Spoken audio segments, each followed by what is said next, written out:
බුදුරජාණන් වහන්සේගෙන් අහලා තියෙනවා ඒ කාලේ රාගයේ වැඩි ස්වාමීන් වහන්සේලා අපිට රාගයේ වැඩි සිල් රකින්න අමාරු වෙනවා මොකද්ද කරන්න ඕන කියලා.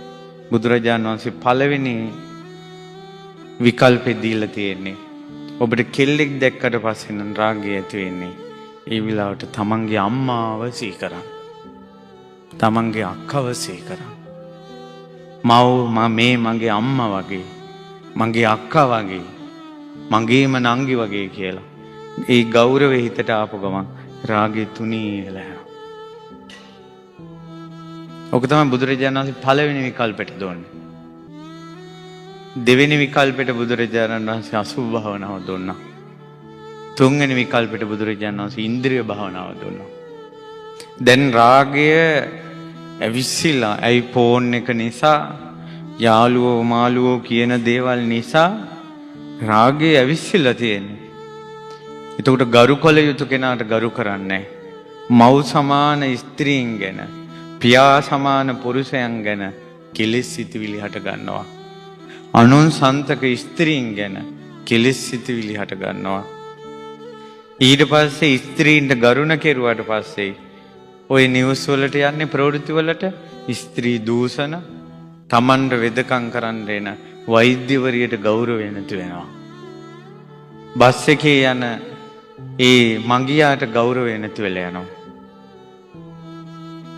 ඒකට හේතුව තමයි ගෞරවය නැහැ. නිතර සමගිව රැස් වෙන්නේ නැහැ. ගෙවල් වල අය අම්මා අක්කා කට්ටිය එකට කෑම කන්නේ නැහැ. අද ගෙවල් වල තියෙන ලොකු ප්‍රශ්නයක්. ගෙදර කට්ටිය ඔක්කොම එකට කෑම කන්නේ නැහැ. එතකොට මොකද වෙන්නේ? අර ඒක සමගිව රැස්වීම සමගිව විසිරවීම කියන අර අපරිහානි ධර්ම ගෙවල් වල නැහැ. ඇත්තටම යම් ගෙදරක මේ පුතාලා ගෙදර අක්කා කෙනෙක් නංගි කෙනෙක් ඉන්නවනම් ඔයාලා ගොඩක් යාලට ආදරය කරනවා. මේ පිටේ ඉන්න කෙල්ලන්ට ආදරය කරන්න කලින් එක කුසේ උපන් අක්කට ආදරය දෙන්න. නංගිට ආදරය දෙන්න. කෑමක් බීමක් ලැබුණත් අක්කේ නංගි කියලා එයාලට දෙන්න. ඒ කෙල්ලන්ට හයිය දෙන්න. උඹට අයියා කෙනෙක් ඉන්නවා මල්ලි කෙනෙක් ඉන්නවා කියලා. ඔයාලා ගැතින් පව් සිද්ධ වෙන්නේ අනාගතේ. තමන්ගේ නංගිට තමන්ගේ අක්කට ගරු කරන්න බැරි කොල්ලන්ට පිට කෙල්ලන්ට ගරු කරන්න බෑ. කෙල්ලොත් එහෙමයි. තමන්ට මල්ලි කෙනෙක් ඉන්නවා නම් තමන්ට අයියා කෙනෙක් ඉන්නවා නම් පිට කොල්ලන්ට ආදරේ දෙන්න කලින් පිටේ උන්ට බත් කවන්න කලින් පිටේ උන්ට තෑගි දෙන්න කලින්